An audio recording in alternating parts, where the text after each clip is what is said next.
let me talk about what is development at all. So I just want to throw in a few figures, and some of you might actually be aware of all these figures because this has been discussed, spoken about the last a week or so. A very interesting event in Davos, the World Economic Forum. To give you two parallels, World Economic Forum is basically a private entity, but is able to fire the imagination of political leaders from around the world. It's able to fire corporate heads to come to Switzerland, spend some time together exploring how to further build the global economy. And maybe 15, 20 years ago, some of us were all associated with that concept. There was something what we tried to do, a parallel conference called the World Social Forum. And strangely, these are the dynamics of market forces. That died a very quiet death in 2-3 years of our attempt to do that. Because that's the challenge of sustaining social action. Whereas Davos has grown from strength to strength to strength, and now today to get invited to Davos or to speak there is seen as a great opportunity. It had not struck.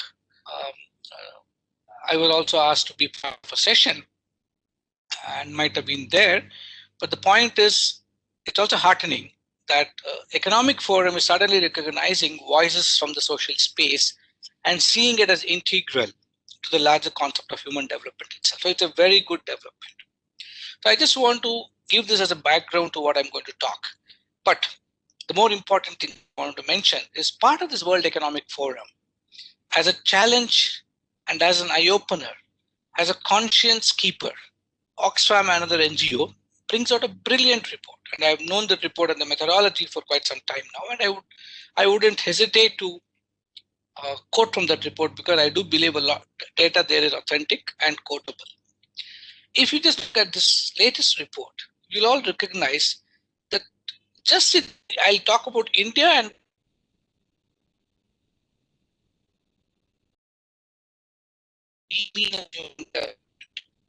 associate the economic survey that the chief economic advisor to the finance ministry has released yesterday, where he also talks about 11% growth in our economy.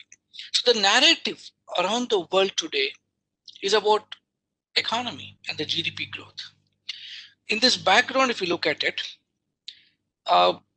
just look at 63 Indian billionaires, just 63 Indian billionaires.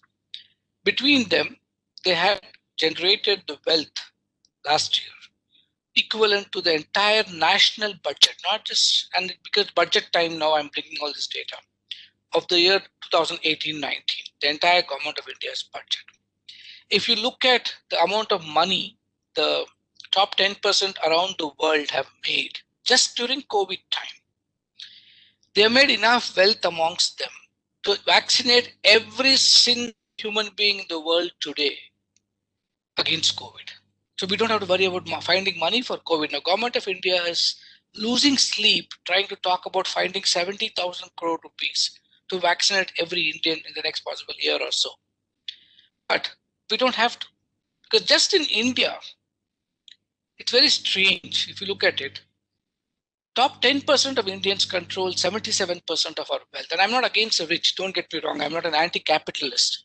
What I surely am is somebody who's concerned and compassionate about the poor, but not so romanticized to believe that I would be saying the rich is not important at all. I do believe society needs to redefine and understand development in a different perspective. Just give me a minute, sorry.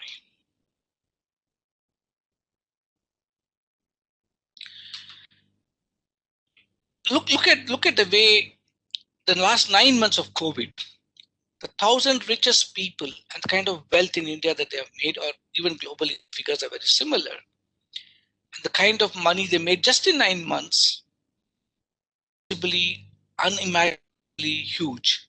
And the poor, the migrants, and all the crises that we read about in papers, and the loss of jobs and the challenges that people felt, it will take them 10 years to go back to the income levels that they had before COVID hit them. Now, it's simplistically speaking, for a simple minimum wage worker in India today, with the kind of knowledge, skill sets that he possesses, he is going to take 931 continuous years of working, if he has to match the salary earned by, I'm not talking of an IT executive, but simple small garment unit chief executive salary to match that, he needs 931 years. So if this is the situation, 941 years, I'm sorry. So if this is a situation, we need to ask a simple question. Are we really barking up the wrong tree? And then withdraw ourselves from the inequities. I'm not even going to continue the inequities. It's known to all of us. But let's look at how do we solve the inequities. That's more important. That's why I think partnerships like what Venkatesh just brought up between institutions like TI and the Vivekananda Youth Movement also is a long-standing partnership with TI, and we really consider ourselves privileged for this partnership. Just look at the way what we have given to ourselves in the last, especially in the last 50 years, not just as Indians, as citizens of this world.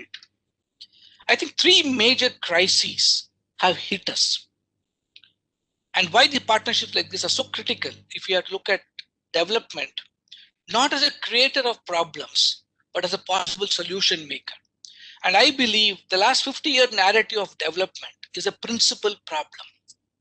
The narrative that we have fashioned has led to three major crises, because we have said growth at any cost, we don't care about it, but just growth. So we confuse ourselves with income growths or economic growths as human development. And in this confusion, what resulted is every country celebrating 8% growth, 10% growth, whether it's China, whether it's India, and then incidentally saying the last decade is when the maximum amount of poverty has been gotten rid of. So it's very nice to hear those words, justifications that we have repeatedly heard. But is that development? Is fighting poverty development? Is that all that we need to worry about? Two, looking at the crises that's resulted from the focus that we've all had in our world today. The first crisis, and I think it's a critical crisis, is the crisis of ecology.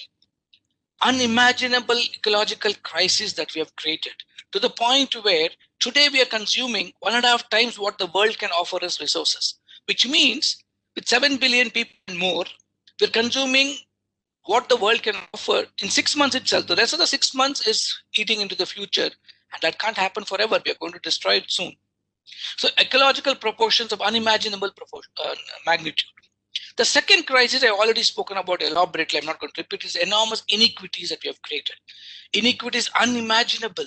We can never think of these things. If you look at it in maybe 2003 or so, in 2000, if you can say 21 years ago, India only had a list I could count in my fingers, single-digit billionaires we had, 9 billionaires in India.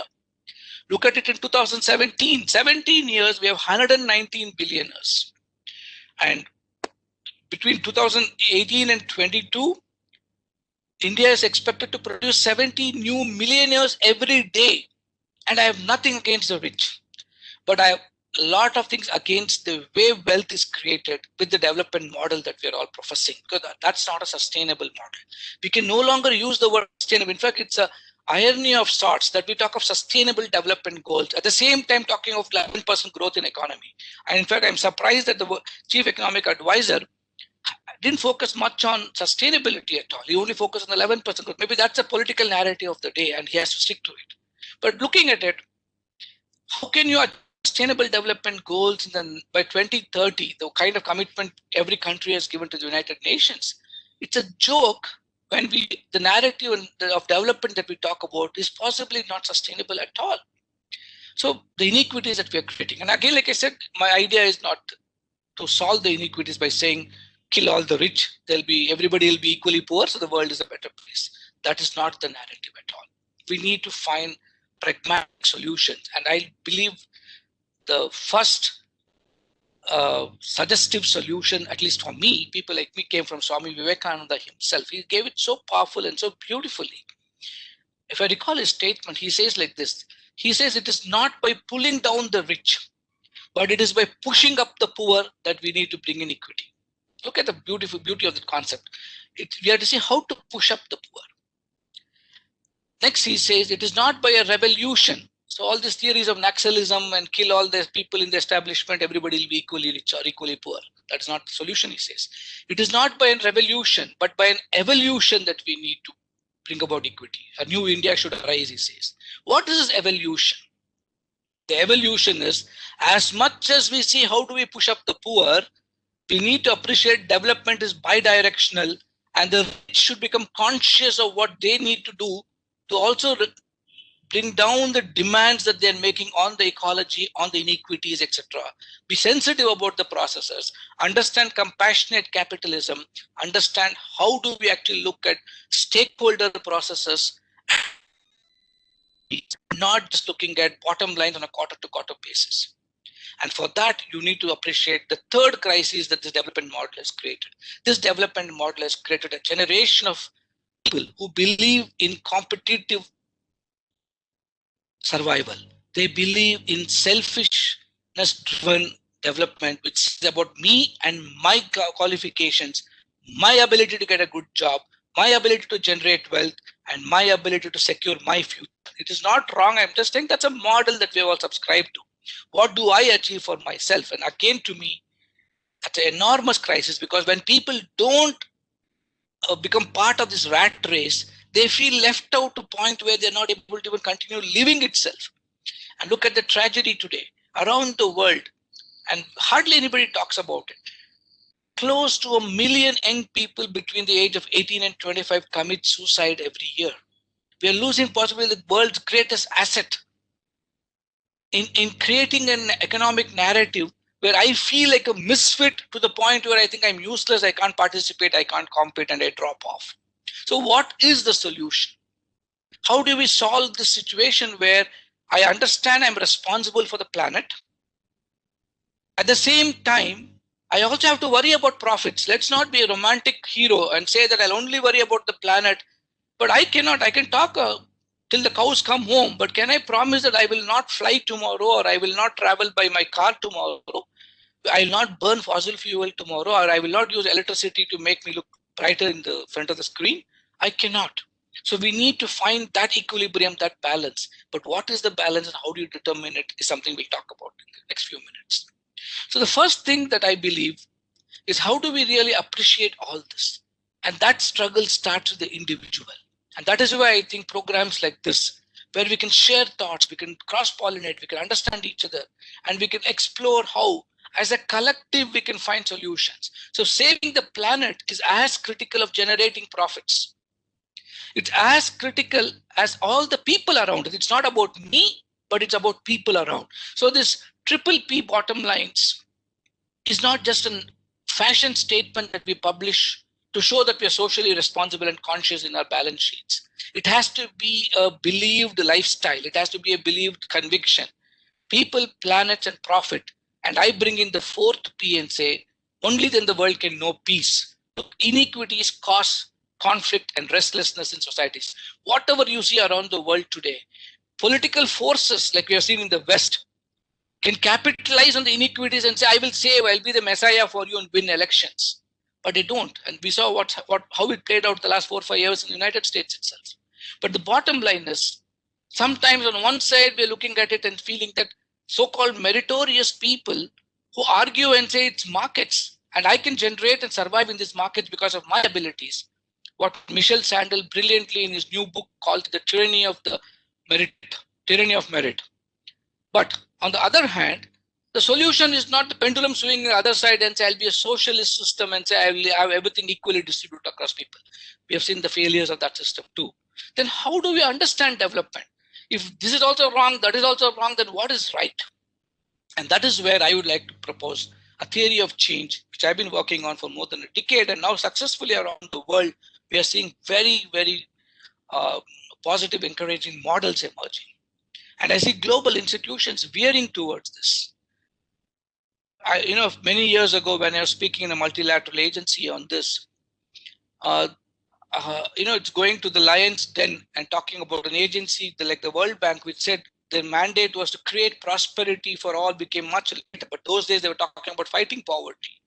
And when I went and spoke about this, I was not really very welcome.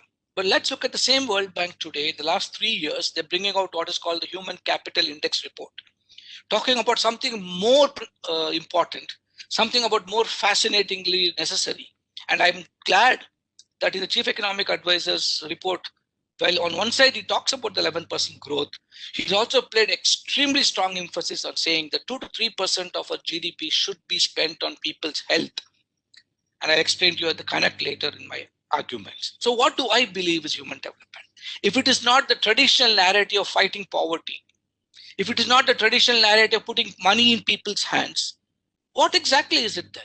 Is development just building airports, toilets, great highways, and new vehicles and energy recharging stations for all the cars and we go to run on electricity? Or is it something else? Or is it all that and something else also? So I believe, well, all those things are manifestations and outcomes of a deeper development process. That is not human development. So real human development, and I place my argument on the foundational work of Amartya Sen and Makbul Haq, the pioneers of this theory, the theory of capabilities that they brought out. So in their words, human development is a constant expansion of human capability.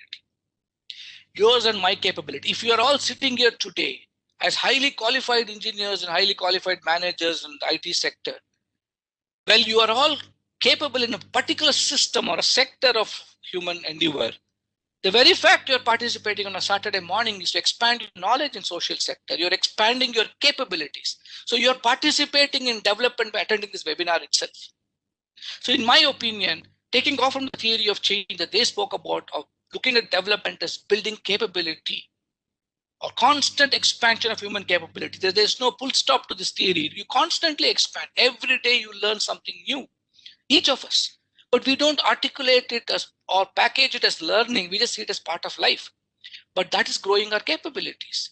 Like Venkatesh was figuring out how to make his speaker system better. And possibly, though it looked like a simple, silly thing that I suggested, he grew capability in one instant. And maybe in some other instant, Aditya or Venkatesh will tell me something else and I will expand my capability, which means all of us are constantly participating in this journey called human development. Abstraction into something concrete. How do you bring it down to a level where volunteers can actually participate in this process and see their work not just as giving 2 hours or 3 hours of their time, which is important, but understanding the connection between the 2 hours and something much deeper for society itself. And that is what I believe human development is. And let me explain. So in my view, human development is a constant, it is the constant expansion of human and social capital. Once you keep growing your human and social capital, and I'll define what it is in a few seconds from now, it results in economic consequences. So you're not about growing economic capital. It is not about the 11% narrative of growth, but it's about building the people and the collectives of people whose collective human development efforts will actually result in very powerful economic consequences. How do you deconstruct this abstraction? So human capital is not just the way economists understand it. It's not just the way geography experts understand it, or it's not the way cultural anthropologists understand it, or sociologists understand it, or political scientists understand it. When I started my research, I was pleasantly surprised that virtually every major scientific discipline in the humanities space have defined human capital. I have also defined social capital. Even business management people have defined human capital. So looking at all these definitions and understanding and appreciating what each one meant from a very narrow scientific competence focus, aggregating all that together is a little attempt I have tried to put together. So to me, human capital draws powerful inspiration from a civilizational understanding that India presented to the world thousands of years ago, and we never looked at it. The civilizational strength of India and the deep thinking that Indians put. Look at the powerful way in which India prized itself in these concepts. And so a lot of my research started from this concept of India itself. And again, I'm not a romantic. I always look for evidence, and I can share that in a separate discussion, but not for this session. If you look at India, my curiosity arose when I read Angus Madison's report on the world economy, the millennial economy, where he looked at the OECD group of countries, commissioned Angus Madison, economic historian, he's no longer alive now in the UK, to look at During the crisis in the European Union, when Spain was going for a toss, France was going through enormous difficulty, Italy never knew where it was, UK was getting worried whether the entire European Union would pull itself down and what's going to happen. Germany was relatively strong. All these confusions in that country, they decided, let's ask ourselves, if economic growth is the most important thing for us, and they believed it, and it's not wrong in their view, because the Western world understands only economic growth and income growth and consumerism, because that's what they think holds the world together and the economy together. They asked ourselves, is there any country in this world which has been sustainably growing? They said, since data is available, can we look at extrapolating data and look at the last 2000 years? So as a millennial experiment, they said 2000 years of existence of whatever humankind, is much older, but they looked at 2000 years post-Christ, because for them Christ is a milestone. And they looked at it and said, can we understand these 2000 years in the post-Christ period? Has any country actually successfully and consistently grown? And if we can figure out how it has grown, why it has grown, can we replicate those growth parameters into our economic systems today and therefore learn from that and try to grow our current economy? It's a very simple hypothetical situation they presented. And Angus Maddison, to the fascinating work that he has done, several great papers he has published, he brought out the fact that the only country consistently which grew for 16 long centuries, 1600 years, was this great country of ours, India. He was clear in his statement and said that year on year, century on century on century, decade after decade, the only country which had demonstrated economic growth was India. Though in India, during the same time of 1600 years, we never focused on economic growth. That's a very fascinating discovery I was getting to understand from my own research. So what we are focusing on is something else, but the world noticed the economic consequence that I spoke about earlier. Something happened in 1600. In 1600, between India and China, two great ancient civilizations, 68% of the world GDP came from these two countries. So something we need to keep in mind. But later on, India lost out, China overtook us, then China also collapsed, India also collapsed. By the time we got our independence, less than 2% of the GDP of the world came from India. Now we are fifth or sixth largest economy, and we'll get there in the next 20, 30 years, because this century is going to be India's century. I believe in it strongly. Now, what happened in the 1600 years? Look at every achievement that we had in 1600 years. TI would not exist. Most of you would not have jobs if we had not discovered the binary system hundreds of years ago.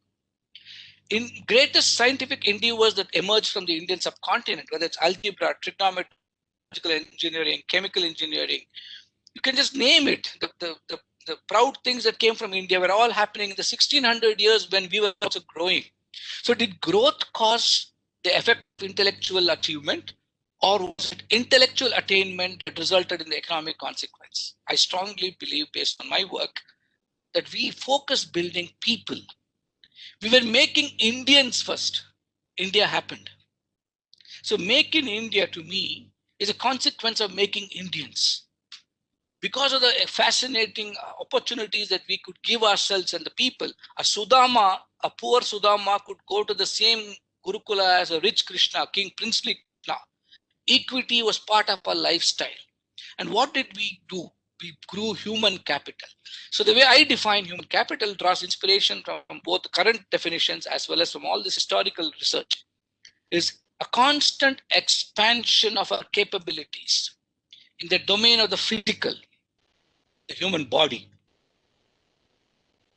cognitive attainments, the emotional and the spiritual, which for what do you grow these capabilities, right? We have to grow it. You grow these capabilities because it has to enable you to lead and sustain your life. In the words of Amartya Sen, the freedom of development, a freedom as a freedom to choose, a freedom of choice that comes out because of personal capacity, agency that we can generate. I must be able to choose to do what I want to do, otherwise sustainability is not going to happen. If I choose that this phone of mine was made 3 or 4 or 5 years ago, there might be new models coming every 6 months, but it is still serving my purpose, and I'm not going to buy another phone not just because I can afford it, because I know it is consuming the world's resources and that could be available for somebody else to buy. Those conscious choices can come only when I have the agency to lead and sustain my own life, for which I have to expand and grow. So growing my physical, intellectual, emotional, and spiritual capabilities in order to be able to lead and sustain life, that is human capital. The physical means the programs of health, programs of nutrition, programs of housing, programs of pollution control, clean drinking water, sanitation, all the infrastructural growth that gives physical comforts can fall under that category. I have to keep expanding my capability to do that. So all those are manifestations, like I said earlier. Cognitive is the school, the education programs, awareness generation. Even this is a cognitive capability expansion program. Emotional is interpersonal relations and intrapersonal relationships within myself and with others. That is what this country actually contributed as part of our educational processes. Today, we are following an educational system where 8th standard, 7th standard, we send our children to Fijis and bases and all those Baijus and all those things where we've forgotten the childhood about emotional evolution, and we have forgotten that.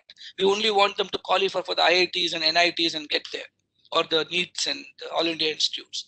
So we are actually focusing so much on cognitive attainment as an opportunity for employment and employment growth that we have forgotten that human beings are about self-awareness, emotional maturity, able to handle emotions, and therefore not committing suicide.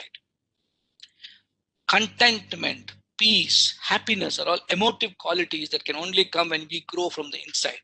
India showed the world in Vivekananda's terms. He said, as much as we had the capability to have the science to control nature, we also had the understanding to go deep inside ourselves and control internal nature. Look at the thinking and the power of his arguments. So this control of internal external nature is all that the physical, cognitive, and emotional. And all this, the understanding, spirituality is not religion. Don't get confused. I don't think India ever spoke about religion. India spoke about evolution of the spirit. Evolution of the spirit in an unconditional, transact for personal benefit, but you transact for collective good. What a powerful concept. Practicing the pursuit of self-inquiry is spirituality, the Swami Vivekananda. Constantly asking questions like Ramana Maharishi asked us, who am I? Who am I in Texas Instruments? Why am I here? Why am I spending a Saturday morning sitting with this person talking on human development? Asking those existential questions, constantly challenging yourself in the pursuit of reflective thinking in a very mindful way for the benefit of society is the spirituality that we need to acquire. So growing these capabilities is what will make you make wise and clear choices. I'll give a small example. It looks very silly and small. All of you must be earning huge amounts of money. And if I were to ask a question, I know in a webinar mode, it may be difficult for you to answer. How many pairs of jeans each of you might have on an average? A young man of 25, 20 or less than 30, maybe 3, maybe 4. I don't, you can type it in the chat box for me to just get an idea. 4 or 5 different pairs of jeans. Most when I ask this question in my undergrad class or my graduate class, I'll get 3 to 4 or 5 pairs. Maybe for employees, especially in the IT sector, where the same answer could be true. Assuming that it's the same answer, 4 to 5 pairs of jeans. Rajendra Kumar says 4, and I agree that would be a reasonable average to make. Do you know, one jeans or one pair of jeans, as you can call it, just to produce that, we consume 8,000 liters of water. If you have 4 pairs of jeans, your choice of having 4 pairs has already consumed 32,000 liters of water. So when you have a pair of jeans, and these things last long, at least I remember I have one jeans which has lasted me 20 years. Sometimes I feel embarrassed. The threads are all visible. Now I realize visible thread itself is, so it's okay. But 8,000 liters of water, I didn't know this when I bought the jeans. I wouldn't have bought it. Later I learned that's the price paying to the ecosystem. So we make choices. What the last time you change your refill in your dot pen? You know, we all have these pens. And every conference we go, every meeting we go, we get a pen and a book and we take it and come. Hundreds of pens you can acquire in no time if you actually make up your mind. We don't even change refills anymore.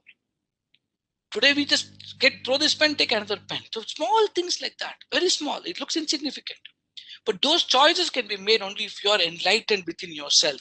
If you're grown emotionally and spiritually, where your evolution will make you understand the intellectual ideas that you're getting and saying, a pair of jeans cost me 8,000 liters of water. It might cost me 1,000 rupees. I might earn a lakh rupees a month, 1,000 rupees, nothing. But well, intellect says I can afford it, so I can buy it. Emotion and spirit will say, I have to save the environment. I don't need the second pair of jeans.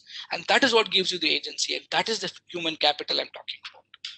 The social capital. I am able to come and talk to all of you because Venkatesh spoke to me. Venkatesh and I have a social network relationship. As much as Venkatesh and YFS has a networking relationship with TI. So we are all interconnected in this world by our own arrangements of social networks and relationships. So our ability to transact in this socially connected world for the benefits that we can acquire by the transaction is the social capital each of us enjoy. And when you put this together, when you put human and social capital together, powerful economic consequences can ensue. And that is the narrative of development that we need to fashion. So to me, human development, based on the theory of capabilities, is a constant expansion of capabilities, specifically in the domains of physical, cognitive, emotional, and spiritual domains, which can finally give me the agency to lead and sustain life. I must have the agency to decide, the freedom of choice.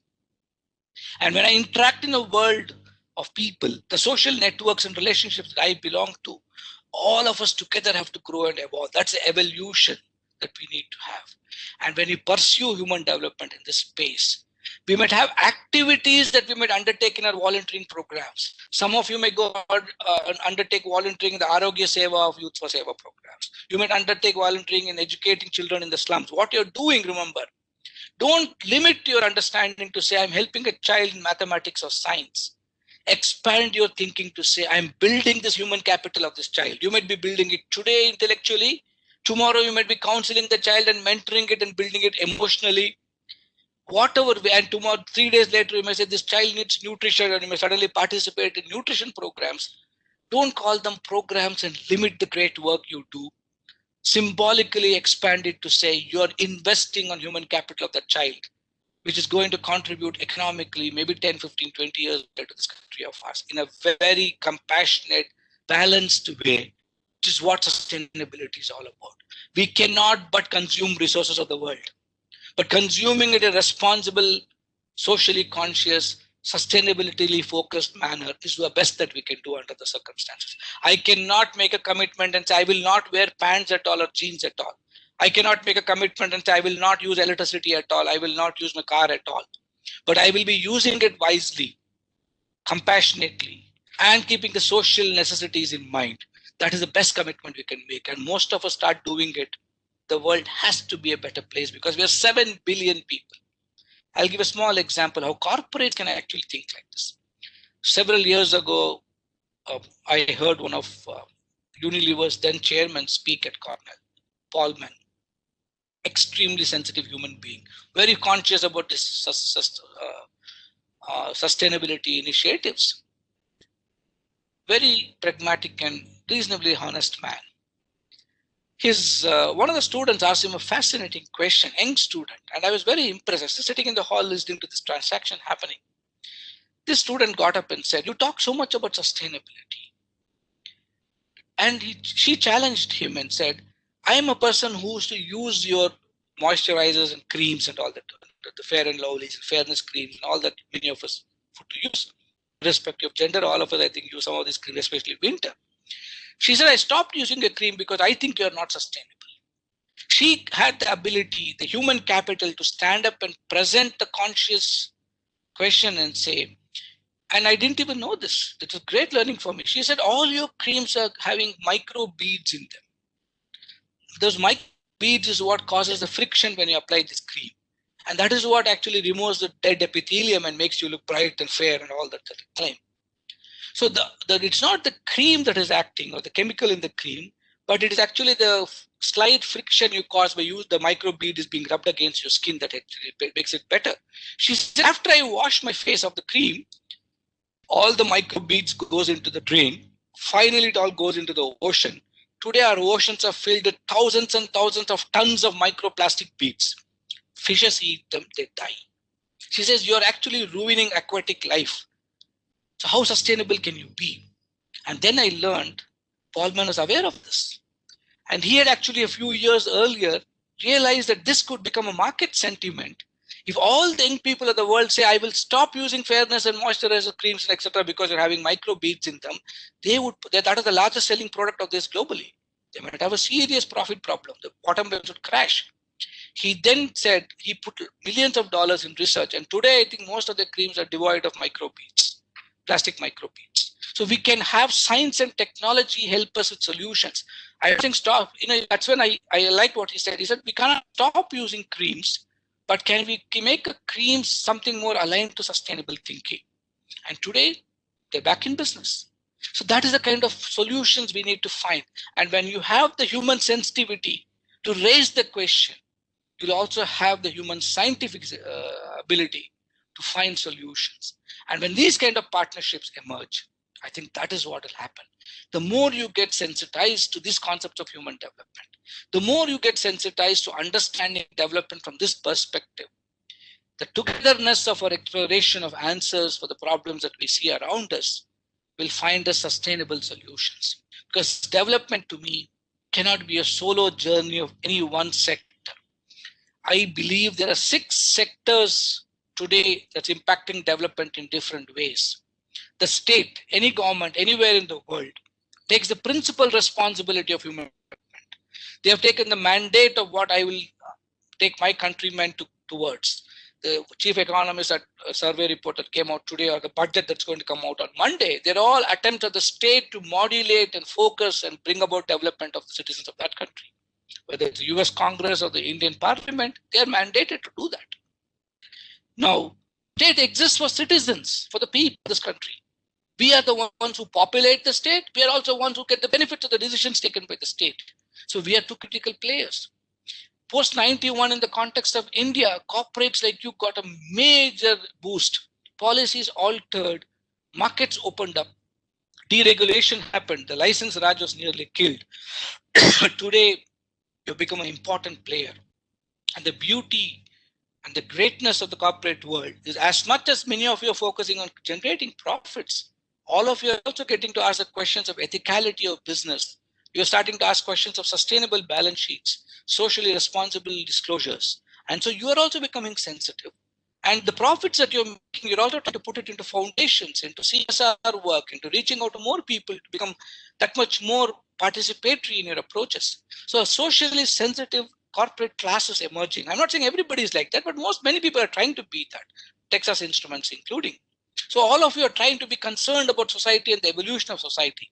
And you are an important stakeholder. We cannot simply say corporates are the ones who are ruining the world. I wouldn't agree. I think all of us together are responsible to make the world a better place. All of us have a share of the problem, so we should have a share of the solution. 30 years ago, I believed that government is useless, corporate is useless, I can solve the world's problem. It was a mistaken belief, not founded on experience or evidence. Today, I can say with both the experience of the last 36, 37 years and the wisdom that I gained from all the mistakes I have made and the misassumptions I have made, every partner, every player is critical for human progress and development. So as much as the state matters, citizens matter. And that's why my book, I the Citizen, is all about how do you engage citizens in this game. They cannot simply sit back and say, somebody will take care of me. I need to learn to walk. The road can be laid by the state. It can be kept smooth by a corporate entity. But I have to start walking. I can't be carried by somebody else called an NGO to the destination. I have to learn to walk. The fourth important player is civil society organizations, NGOs. When they believe there are gaps in this process, I need to step in. When I need to take development to the last man down the last mile problem that I can solve. So 4 major players, 4 critical players, the state, citizens, corporates, and civil society organizations. There are 2 other players which I believe increasingly now matter.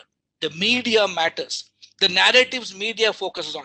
We have to start celebrating sustainability and these concepts of human development.